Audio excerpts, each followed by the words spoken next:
We are absolutely delighted to have Walter Isaacson here with us today to talk about his latest book, The Innovators: How a Group of Hacks, Geniuses, and Geeks Created the Digital Revolution. I'm going to turn it over to Walter to say a few things about his book, but we have 2 microphones, and we'd love for folks to really interact with Walter. I hope we can make it more interactive, but I will say a few words, one of which is you're very lucky to be at Google. The book ends with Google, but in some ways the whole revolution begins with Google as well, because Vint Cerf is one of the great heroes in this book.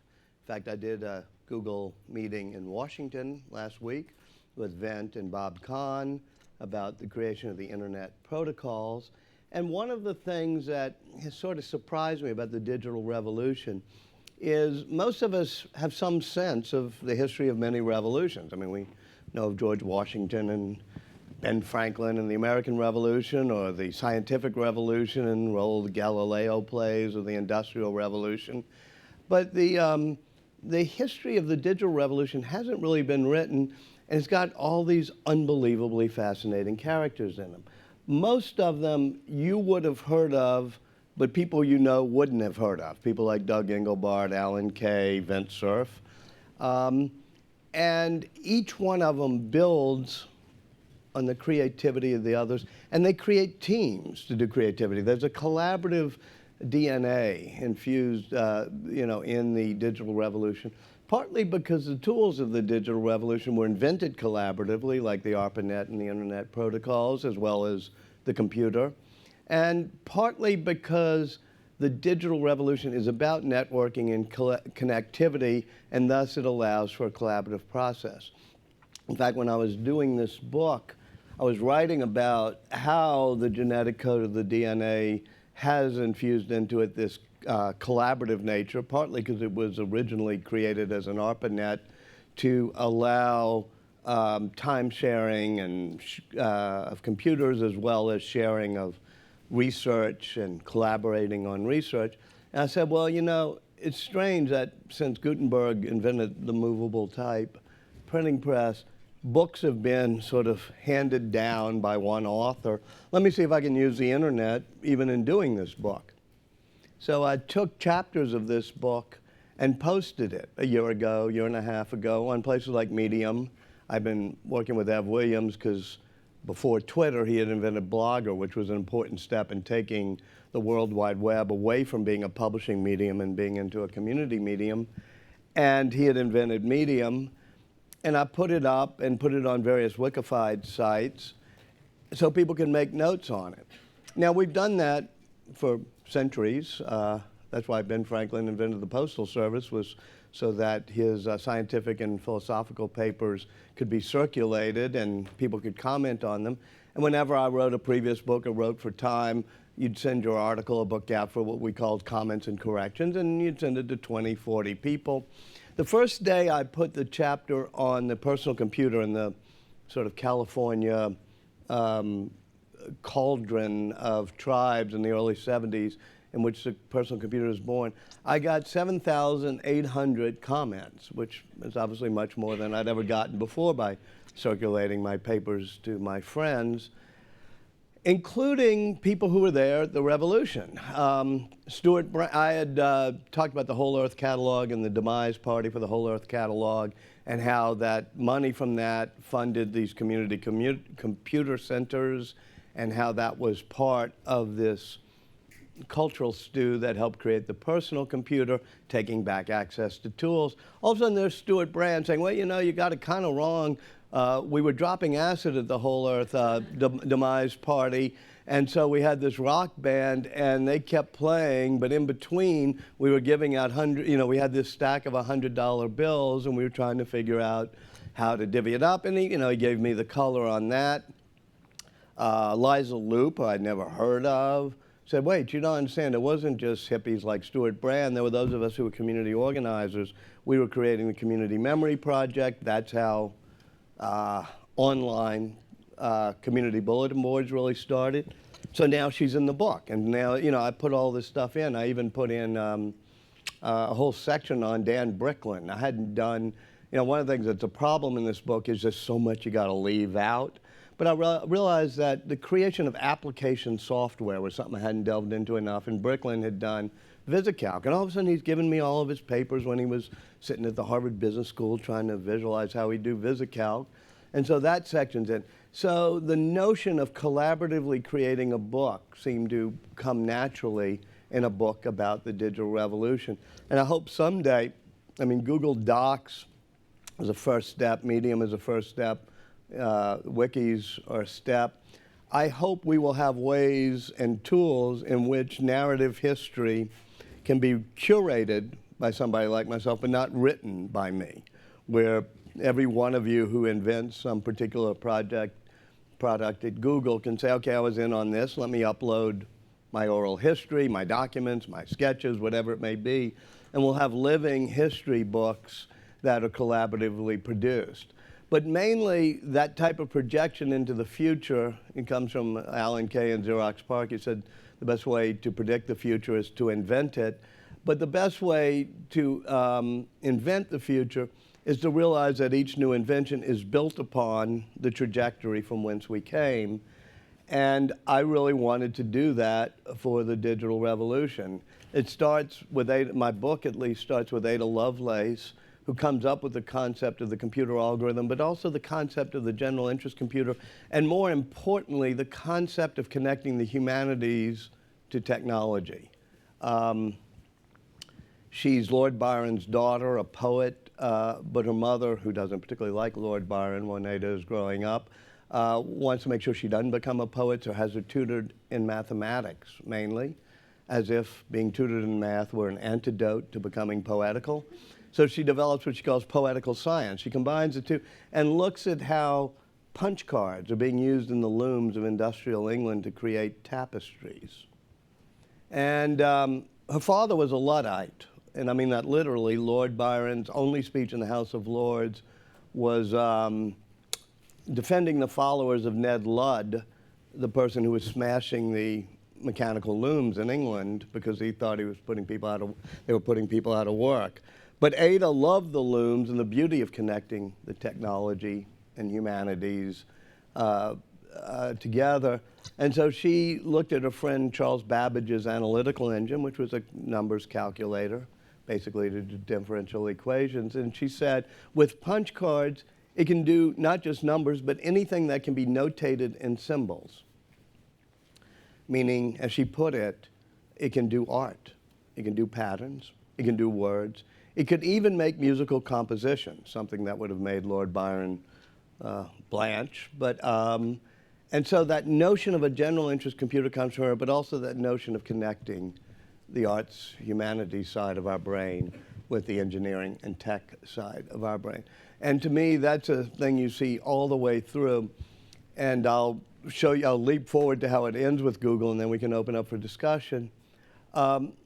I really see that there are two branches of thought in the digital revolution. There's what I would call the Ada Lovelace strand, which is the connection of humans to their technology more intimately, connecting humanities and technology.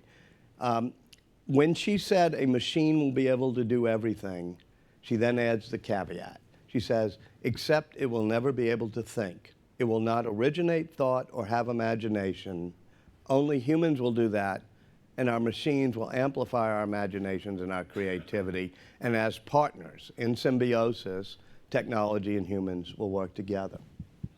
Exactly 100 years after that, Alan Turing comes along. You'll see the movie in a few weeks if you haven't seen it already, called The Imitation Game. He's at Bletchley Park breaking the German wartime codes.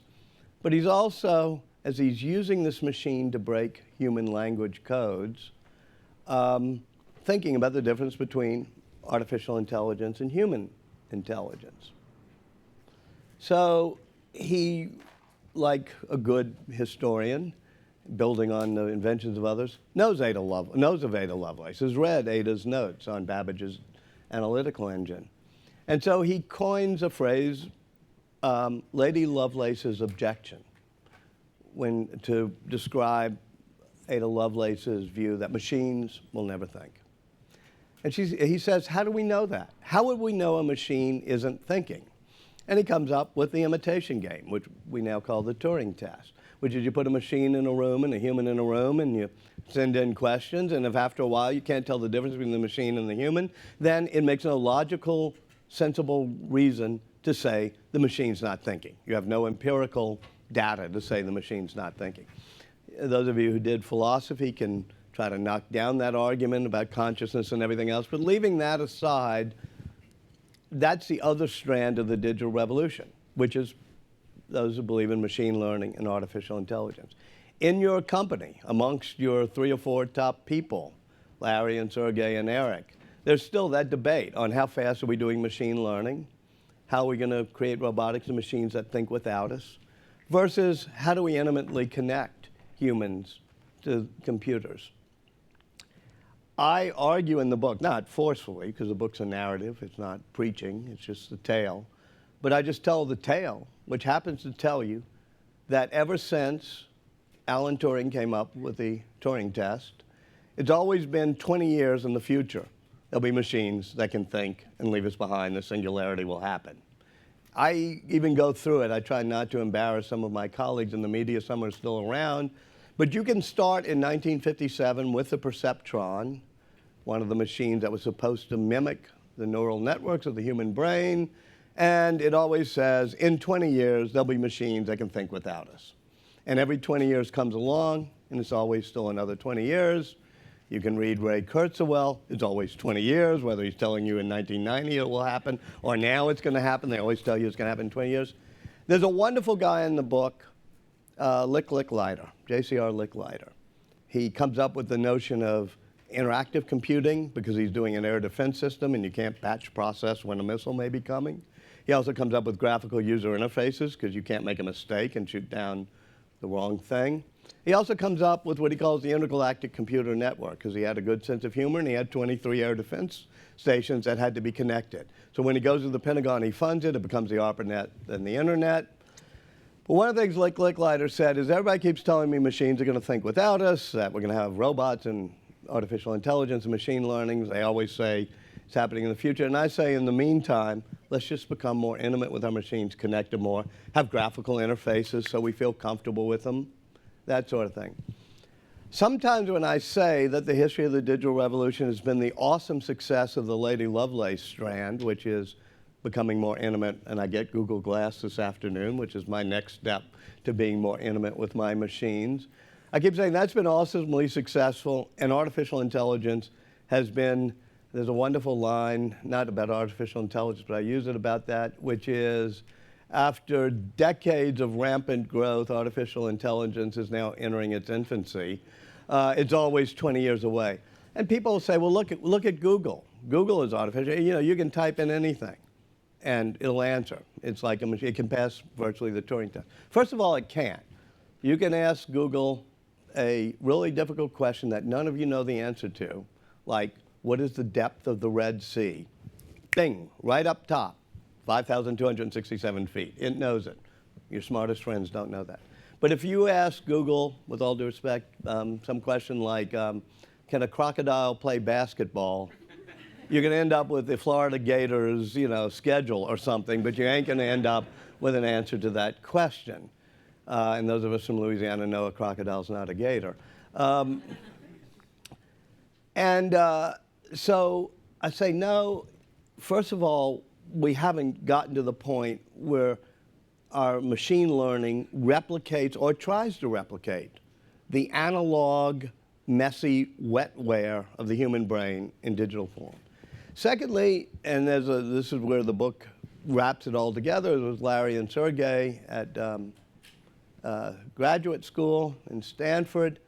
And when they decide to create the algorithm, as you all know full well, but most people don't focus on, it's not a web crawler that goes around and decides how to answer questions by some algorithm that does it. It crawls around and collates and brings together billions of human judgments made by real people every day when they put a link on their website. It is the ultimate Ada Lovelace integration, partnership, and symbiosis of human judgments with machine algorithms. And so that is why Google is so central to my book, and also why 20 years from now, either we will have robots and a singularity that will have left us behind, in which case I will apologize, or we won't, and we'll still be following the trajectory of the digital revolution, and I'll come back here and say, I told you so. Anyway, thank you all. Let's open it up if we could. I want to tell you that Google colleagues in Washington were not shy. They were peppering me with questions, so do not let them down, please. Yes, you leaning forward, or? Well, yeah. Oh, okay. Hi. So what's the biggest surprise that you did when you were researching this book? I'll say this not simply because you're a woman, but the biggest surprise was the pioneering role of women in software. I knew about Ada. Actually, there's a New York Times piece by Nick Bilton a few weeks ago about my book, in which I tell the story, and got it slightly wrong, I'm sorry, but which was that I learned about Ada because my daughter, who was applying to college, decided to do an entrance essay on Ada Lovelace, and I said, who's Ada? I actually knew who Ada was, but I couldn't figure out couldn't remember, frankly, what she had done exactly. And so I got interested in Ada Lovelace, but then I became interested in the 6 women who programmed ENIAC. You know, boys with their toys believed the hardware was the only thing, and so they left the task that they thought was not quite as important of programming it, replugging the cables and all, to 6 great women mathematicians. And what surprised me to get they got more granular in the surprise. So I'm reading about Jean Jennings Bardick and, Frances Bylas, but also Grace Hopper up at Harvard. And they all have PhDs in math from the 1930s. One little surprise was more women got PhDs in math, in absolute number and in proportion, in the 30s than during the 50s or 60s. In other words, women back then were, much more advanced in the world of mathematics than they later became. And I don't know why the backsliding happened, but one problem, I think, is there were no role models. I mean, these 6 women who programmed ENIAC didn't become famous because partly it was wartime secrecy, and partly people got written out of history. More women got degrees in computer science in 1980 than got degrees in computer science last year. In fact, the proportion has been cut in half, from 38% to just over 17%. So all that was weird to me, and I wanted to at least explain how COBOL, all the great programming languages, done collaboratively by people like Grace Hopper. And I think it's kind of useful if you're going to have a revolution to make sure 100% of the people have the chance to be included. Hi. Having studied so many of the great innovators of humanity, have you noticed any common threads in how their personalities, environments, techniques work to kind of result in those innovations? Well, first off, I always say this isn't a how-to book. Steve Jobs was, don't try this at home. Read Steve Jobs. Okay, I'm going to. Likewise, this book. There are a lot of people who write how-to books, 7 Secrets to Innovation or 12 Steps to Being a Leader. I think those books suck. And secondly, it doesn't leave room for biographies, and biographies tell you people are more complex. That Bob Noyce is totally different from Steve Jobs, and yet Noyce was a mentor to Jobs, and they both were creative. So I try to do it through real people. I think the word innovation has been so overused, it's sapped of most of its meaning. It's become a buzzword. So I wanted to say, okay, here are real people. You don't know Engelbart that well, but let me show you. Here's how he made his leap. There are, having said that, a few common threads. One of which is everybody who's a great genius, and this is a bad story, so don't take this to heart, dropped out of school. It's like, forget, whether it's Ben Franklin or Mark Zuckerberg or Bill Gates or Steve Jobs or Einstein even runs away. This is why I don't get asked to speak at college graduations. But it's not really that they drop out of school. What they are is rebellious. They don't like received wisdom. You can teach Einstein the first paragraph of the Principia, which says time marches along irrespective of how we observe it. And he says, how do we know that? How would we test that? I mean, no received wisdom is taken without pushing back against authority. If you look at the people who did the internet, part of them were pushing back against authority because they were avoiding the Vietnam War, and thus were perpetual graduate students, and they were just rebellious, as was Steve, as was Bill Gates. So that ability to question authority, think different, as Steve would say, think out of the box, that's the common trait from Ben Franklin to Einstein to Bob Noyce and Steve Jobs and Larry and Sergey and others. Yeah. Hi. Thanks for being here. Thanks. My pleasure. So I have a question not about this work, but about the fruition of one of your previous works, which is what the process was like working with Aaron Sorkin and the Steve Jobs notes and things like that. Well, actually, I admire Aaron Sorkin hugely, but I haven't really worked with him. I've met him a couple of times. You have to know what you're good at. I've proven on the national stage I don't know cable TV that well. When I was at CNN, it was like, it's just not my medium. And the same is true of movies. And so when they bought the rights to the book, and Aaron Sorkin, I said, whoa, the greatest screenwriter. They said, well, do you want to be a consultant? Do you want to be part of it? I said, no, actually I don't, because I'm going to be too literal. I'm not the best person to do it. So I didn't really, so I've kind of got to have a meal or two with him, but I have not helped him, alas, write that screenplay. I wish I had the talent to write screenplays and stuff, but I don't. Have you read it? Huh? Have you read it? There are different parts and different versions, and I probably ought not go there, but yeah. Thanks. Yeah. Hi. Hi. What other modern day inventors and innovators, even though you don't like the word, interest you? I mean, who else? Well, I love the word innovators, meaning people actually do it. Do it. I just don't like the concept of innovation as an abstract concept that you can learn in 7 easy lessons. It's like, no, you have to see how real innovators did it, which is why I did. I love Elon Musk. I just was with him last week in San Francisco. Got to interview him and do some stuff. And I think he's in a tougher place than we in this room, meaning it's harder to innovate in physical industries like transportation and cars. We have an over-regulated society. We have, you cannot easily in the garage with, the kid named Woz from down the street invent an auto company, but you can invent Apple.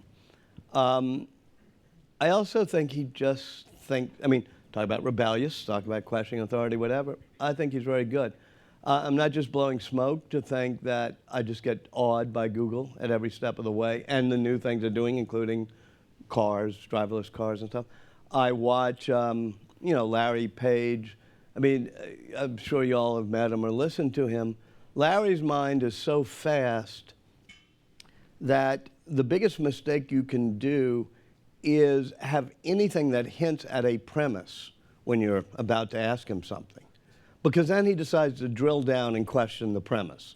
Like if you said, because it's sunny today, I want to ask you, and then all of a sudden it would be questioning the whole question of sun. I mean, I'm exaggerating there, but that's a mark of a very questioning, fertile mind who is going to take nothing as received wisdom. And his ability to tell the tale of how he created Google is better than Steve Jobs is. Steve was very intuitive, and I spent a lot of time with him. But if I tried to drill down with him on, especially, say, software, like, okay, there's a Darwin kernel that you had in the next operating system, and to what extent did you make this decision involving how it was going to be part of the Apple operating system when you're back to Apple? There's no way. I peel back and, I get back. So he was not deeply reflective of of how decisions were made. Now, he would talk intuitively about why the iPad had to have a curved thing or what he did in Johnny Ive's studio, but he was not self-analytic in terms of his decision-making process. I found Larry Page in particular to be very smart about understanding how his creative process worked. And I'm sorry I put it at the end of the book, but you can skip forward and skip all the middle parts if you want. But I find his interview quite interesting. Thank you. Yeah. Hi, I had a question about your methods as a biographer, because writing about people is one skill, but actually understanding them is a very different one.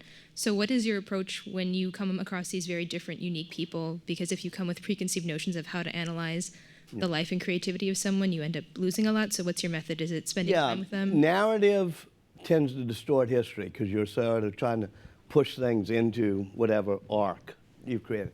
So you avoid trying to have a narrative arc before you have the data points that plot it. Secondly, when you're talking about people, there's the simplest of all things to do that I think most biographers and journalists don't do enough of, which is just think about it and look in yourself a bit. Like if Steve Jobs did something, whether it was a personal thing, like dealing with his firstborn child born out of wedlock, or dealing with being ousted from Apple and what he said to somebody on the board and what happened, I sometimes think, okay, let me put myself in that position. Let me try to feel it. Instead of playing gotcha, where you kind of say whether you're writing about a politician and, you know, you're writing about the head of the Centers for Disease Control or the head of Apple or the head of the Secretary of Health and Human Services, you sort of say, wait a minute, I've been in those situations before. I've made mistakes. I've done it not for evil motives or bad motives, but because, you know, this happened. And you try very hard to put yourself in their shoes and to see it as they would at that moment, rather than imposing what's sometimes called presentism, a very bad word, where a biographer will impose what we know at the present on the subject who you know, only knew what that subject knew at that point. And sometimes people say, well, how could, you know, Steve Jobs have done this? Or how could Bill Gates or, you know, have done this? So wait a minute. Have you ever been in that situation? Think about it. How would you react? How would you feel? So I try to empathize more. And it sometimes means sugarcoating things. I mean, that thing's in the Steve Jobs book, if you'll read. You say, wow, that was pretty bad. He, you know, yelled at somebody. And I realized, yeah, I yelled at people occasionally, and it got them to do better work. Not when I did it, but when Steve did it. And so I try to put that into a context. So you say, all right, he was tough, but I can now put myself in his head or her head, and it makes for a more empathetic, thus a more sympathetic biography, which in some ways is bad because you're not as tough of a writer. But as you know, I look at a Bob Woodward and know I could never be a Bob Woodward because he's much tougher.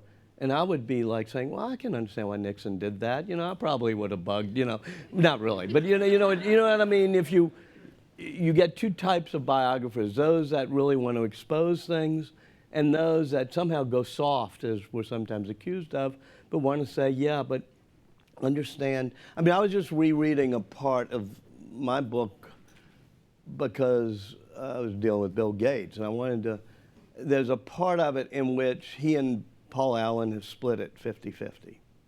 And then Bill's doing all the work, and they're in Albuquerque, he's coding all night long, and he's also hiring and firing, going on sales calls. He finally tells Paul Allen, no, 60-40, and then I think 66, whatever, 33. And people have written about that, including Paul, and saying, isn't that horrible? You know, he damned me. And I said that I was trying to remember how I'd handled it. And there's a paragraph I write that begins, to be fair to Bill Gates, comma. And then I explain, you know, he was running the show. And it's, so I try, is this answering your question? I mean, I try to feel what the person was feeling and maybe try to understand the motives more. Yeah, that's very helpful. Thank you. Okay. Hello. So the Jobs biography was a fascinating read. Thank you for that book. At the start of the book, there's a little bit of a section in the book where you mention that when Jobs asked you to write about him, you were not very certain about it. Like, you did take some time to decide. So I was curious about how do you make that decision? I mean, aside from what's told in the book, more in terms of it's probably easier to write about people who are way back in history, like Correct, yeah. Somebody like Einstein, because you're not interacting with them on a daily basis. You have a lot of published material available. So how did you decide for jobs? And what's the process? I do go back and forth. Meaning, the first big book I did, was something a friend and I did, something called The Wise Men. But then I did Kissinger. And trust me, after dealing with Kissinger a whole lot, and then dealing with his reaction to the book, I said, man, I'm going to do somebody who's been dead for 200 years. So I go back to Ben Franklin, right? I don't think I'm the best historian you'll ever have on the stage even. I mean, you can get the Doris Kearnses up the kazoo. I'm also probably not the best reporter. As I say, Bob Woodward probably is a little bit more dogged than I am. But if you do the Venn diagram, I'm pretty good at combining archival, historical research with interviews. And I happen to have one lucky thing in my life, which is having been the editor of Time, having written books. If I call Larry Page, he says, yes, come on by, let's spend the morning going over it. Whereas if, the kid from down the street trying to write a book about it calls Larry Page, he'll never get paid.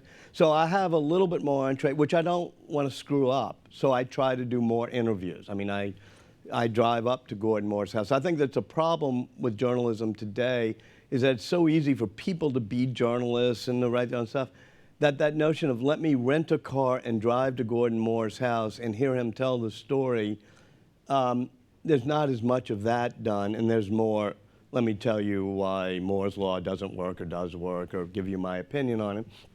Totally understandable, because you have to be somewhat privileged to be able to get through and get an appointment with some of these people, and B, it takes some resources to fly out, rent cars, that sort of thing. So that's something I bring to the party. I'm just lucky that I've had a couple of books that are successful, so I can do that. So that's what I like to combine, which gets you a question of where do you pick the Wayback Machine versus the somebody around. When Steve first talked to me about it, I think I put this in the introduction. I'd done Ben Franklin, I'd done Einstein, and my first reaction was like, okay, yeah, Franklin, Einstein, you. I had known him since '84 when he came to plug the Mac at Time Magazine. And I knew he was a genius and wonderful, but he's my age. I'm thinking, wait, I don't want to write a biography of somebody my age who's still in the middle of a career. And what I actually said to him was, yeah, so that'd be really cool, but let's wait 30 years until you retire. And then, I was just saying, put it off. And then, of course, I realized he was sick and that he had called me, I think, right after he was diagnosed. So that put it in a new perspective. I think, and I also realized, okay, I'm going to have a chance that nobody else does. There are people who know software engineering in this room. Every one of you probably knows it a little bit, I mean, I try hard, I used to code, but I'm not. But I have the ability to get a Steve Jobs to want to spend 40 days of me just sitting in his backyard, taking walks and talking to him. And so I figured, you don't get that chance that often. I shouldn't blow it. I shouldn't deflect it, especially when I knew he was sick. And very rarely does a biographer or a journalist get that close to a hugely brilliant, amazing subject.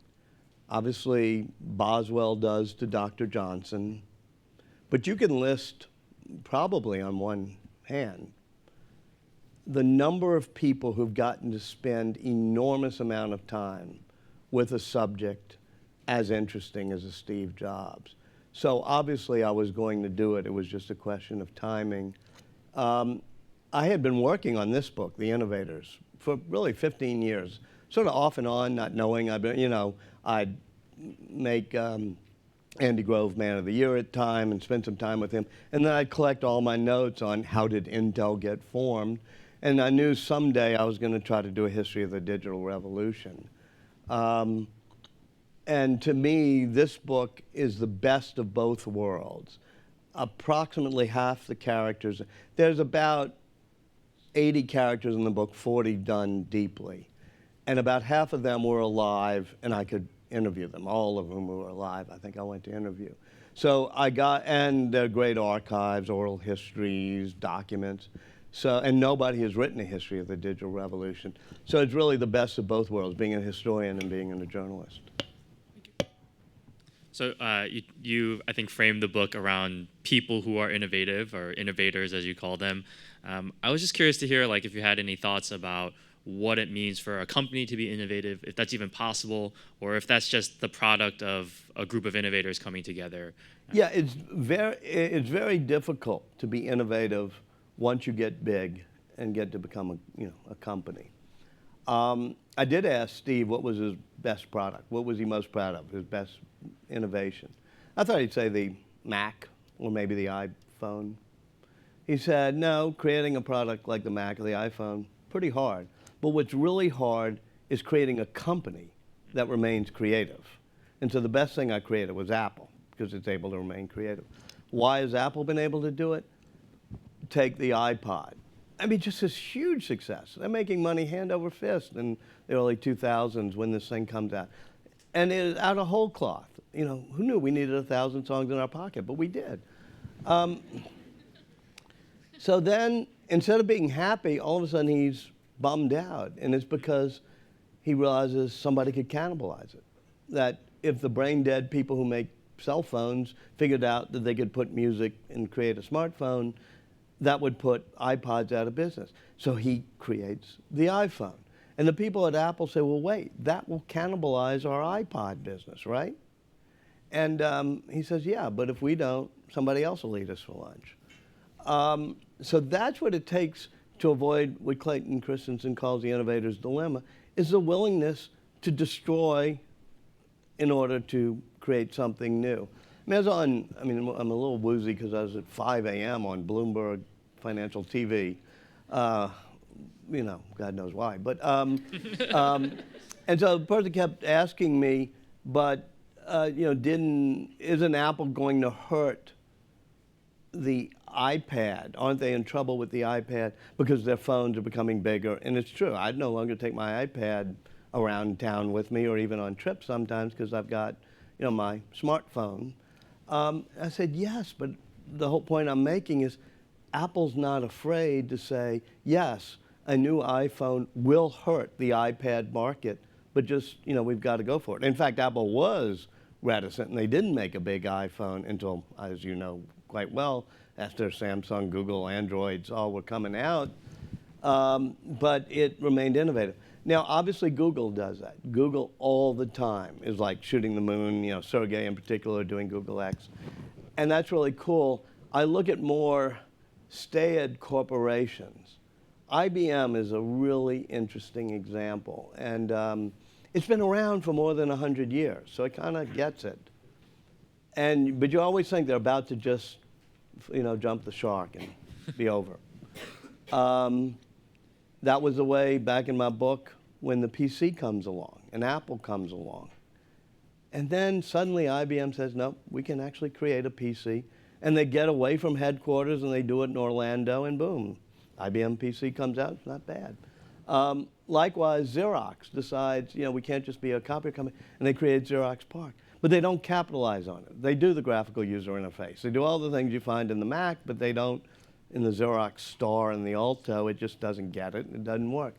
So most big companies can't innovate well.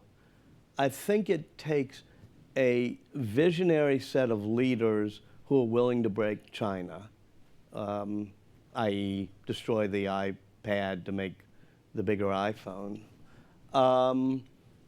And, you know, I watch Ginny Rometty, and I think, okay, this will be interesting. Can she remake IBM one more time? She's doing it a bit to get back to machine learning by taking their cognitive computing division, whatever you want to call it, and making it so it's a collaborative division where cognitive computing is done with people, where you take Watson and pair it with doctors, you take Deep Blue and it plays chess better when it plays in partnership with people than when it. And so I think that she's trying to do this thing. I don't know whether the Watson division of IBM will be its saving grace, but I watch industries that get disrupted, and it's usually because people are trying to protect what they've invented before. Hi, I'm curious about your relationship with your subjects, and how do you create a context in which they're going to reveal themselves to you? Are there lessons learned in your career? Yeah, one is just a simple one, which is listen. And the second is silence is the best question. There were times, whether it was Henry Kissinger or Steve Jobs, I'd say, okay, how'd you do this? And they'd sort of blow it off. I'd just sit there. People hate silence. Eventually, they will start talking again. I don't fully know. I mean, I don't want to be bragging because I know how all my weaknesses, but I do have a particular, ability at times, and I think I learned it as a police reporter for the New Orleans Times-Picayune, to just go up to people and say, tell me the story. And you just wait, and you say, tell me the story. Everybody's got a story, and everybody wants to tell it. And if you ask them to do it as a story, they're going to tell you the story. I'll tell a story I haven't told them. I was embarrassed to say it in public. First day I ever was a journalist. Summer job, Times-Picayune, New Orleans. I'm on the 5 a.m. police beat. Get sent out, a young woman, a young girl has been killed, Carrollton Avenue in New Orleans, and I'm sent there to the crime scene. Go, interview the police. And back the days before cell phones or anything else, I go to payphone, phone in the story, and the early morning rewrite man says, do you talk to her parents? I said, of course not. I mean, her parents are in the house. She said, go talk to the parents. So I knock on the door, and I'm like, holy shit, their daughter just got killed. And they talked to me for a good hour. And after I finished, I called the rewrite man. He said, did you get a picture? I said, no. He said, go back and get the yearbook. And they give me the yearbook. So I learned a lesson, which is just sit there and listen.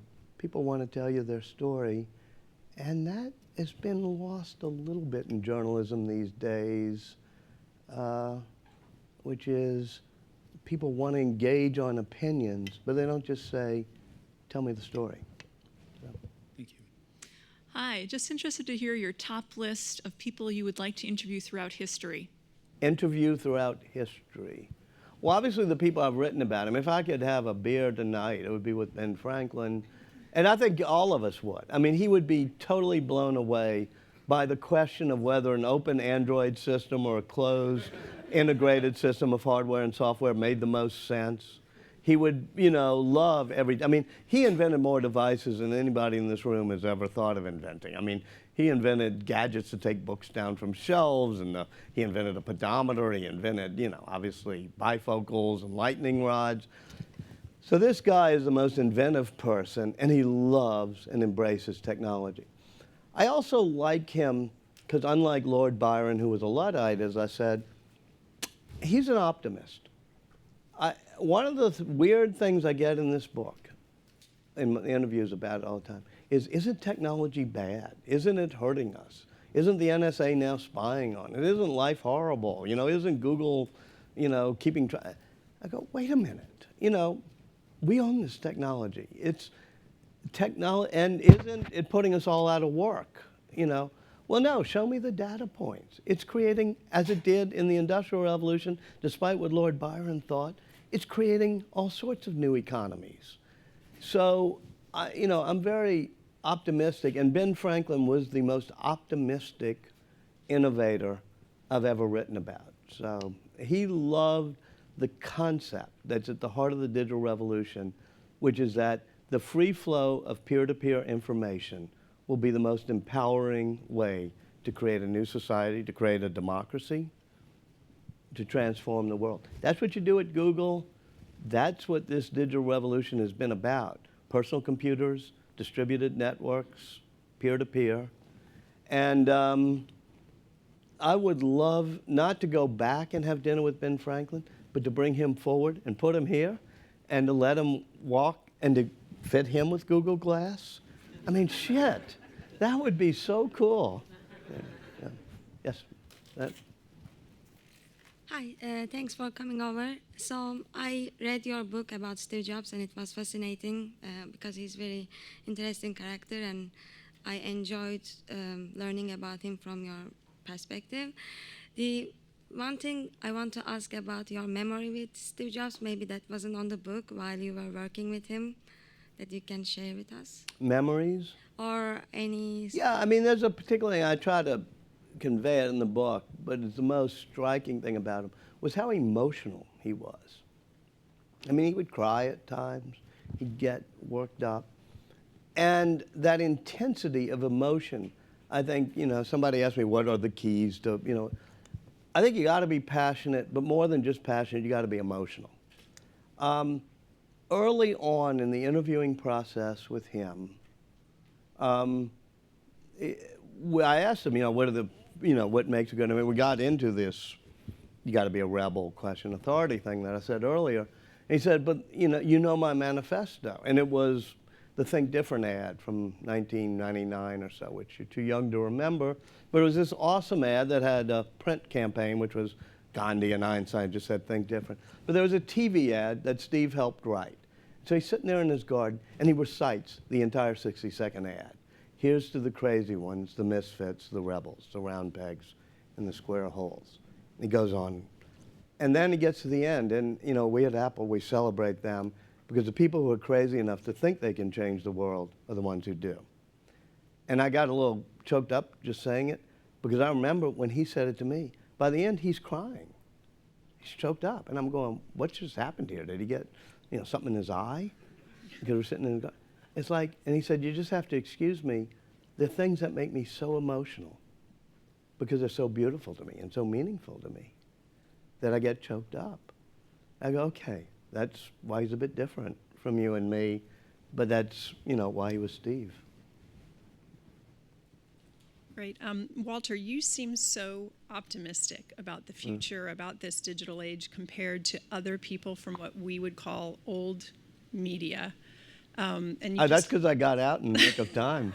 One step ahead of the But that's what I was disruptors. going to, and you alluded a bit to the art of storytelling and listening being lost from journalism today. I mean, what would your advice be to those who continue, it was just on CNBC this morning, hand-wringing over the demise of journalism, the demise of media. Actually, they were trying to get me to hand wring on, I was on CNBC yesterday, I was on Bloomberg, journalism, demise. There are a couple things. Journalism is not in demise at all. This is the best era ever for journalism. There's journalists all over the world doing amazing things.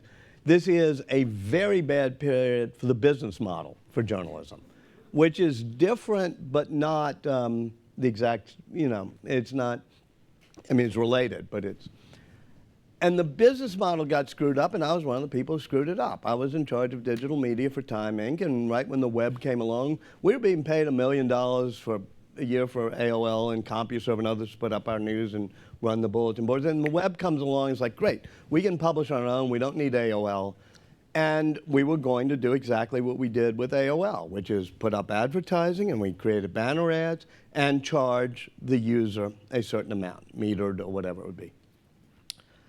From Madison Avenue, you could look out of the Time Life building, and people are carrying bags of money. They want to buy ads because they want to get with it, this new medium. So we ended up not charging for content, not trying to get subscriptions, not having a micropayment system, which Ted Nelson had wanted to put in hypertext, and which had been discussed at the Web Consortium by Tim Berners-Lee.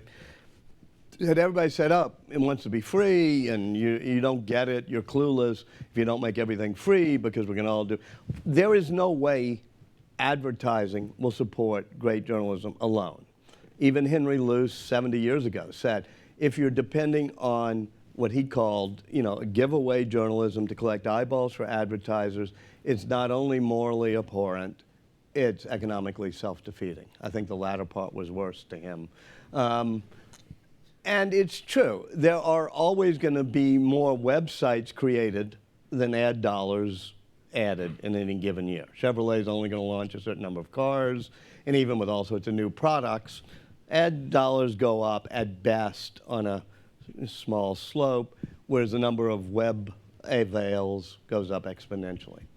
So that was a bad business model, and it's got a lot of people screwed up. I think you could get back to a good business model in some ways. First of all, the genie is slowly being put back in the bottle, which is Wall Street. I subscribe to Wall Street Journal, I subscribe to Economist, I subscribe to New York Times, or whatever. And believe it or not, 800,000 people pay serious money to subscribe to the New York Times. So that's what, I don't think subscriptions is a great idea because I mean, that's fine, but I don't think it's the way for all journalism. I don't think bloggers can get subscribers. I don't think people who write, musicals or LARPs or whatever are going to have subscribers. I think you want to be able to pay per drink or, newsstand pay. And our financial system is so undisrupted and so screwed up. If there's something I'm pessimistic about, it's the banking system where, I mean, if I'm trying to, give Betsy, my daughter, $50, sort of pop money kind of works. I end up with an akimbo card because I can put money on an akimbo card and designate to whoever else has that akimbo card. But I mean, this is nutty. So Bitcoin, I think, is going to be, Bitcoin and other cyber and cryptocurrencies could be the saving grace, which is you don't need the banking system, you don't need PayPal's clunky, kludgy interface, you don't need Visa card passwords. You just say, oh, that article looks really interesting. It's 25 cents. My browser will have Bitcoins or something in it. I mean, there's about 8 new companies popping up doing it. I don't even have to authorize it. I can sort of set a level. Like if it asks me for anything less than $5, don't even ask. Just if I click on it, send out the cyber currency. That will bring back a golden age of journalism, not simply because it will bring back a revenue stream, but because it'll do something to get to the morally abhorrent part of Henry Luce's quote, which is if our goal is mainly to aggregate eyeballs for advertisers and marketers, then we will produce clickbait that can do that. If our goal is to be beholden to giving something of value to the reader that reader is not, or user or viewer, is not going to get somewhere else. That isn't just a commodity, headlines or clickbait, but something that's a true story that they don't have elsewhere. The only way that becomes economically feasible is if you are incented every day to produce something of such value that the person will say, 25 cents, fine, and click on it. And that will give us the non-perverse incentive to avoid just doing clickbait and saying, I'm going to do something that somebody will value. And the only way to know somebody values something is that they will put a value on it, that they will pay something for it.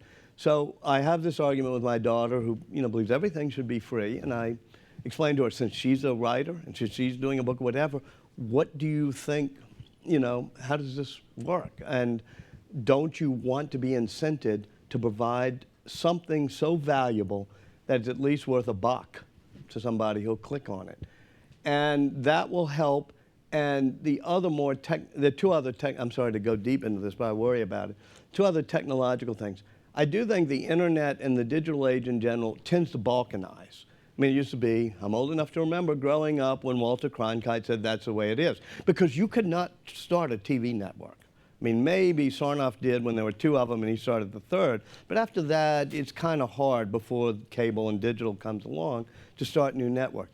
So you had to gather a broad base. You had to get 1/3 of the audience at least, or you were failing. Nowadays, to win in the digital world, whether you're Fox Cable News or a web, talking points memo, you have to get like 1% of the audience and be passionate, and you win. So it causes people to go for passionate niche audiences rather than the mass audience, which allows it to be somewhat more politically and ideologically balkanized. And secondly, the web inherently is better for information gathering than it is for narrative.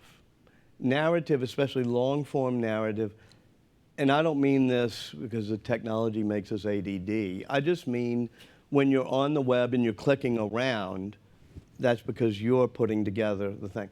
But if you want somebody to tell you a whole story, if you want that New Yorker essay on how Putin, Remnick in Moscow on Putin, that demands, and you can do it online. It's not like print is better than online, but the web is just, it has all sorts of landmines, which we call links, and you're into the third paragraph, and all of a sudden you're floating off and, looking at something else. So I think sustained narrative is something we have to try to bring back to journalism, which is, as I said, the simplest 6 words: let me tell you a story.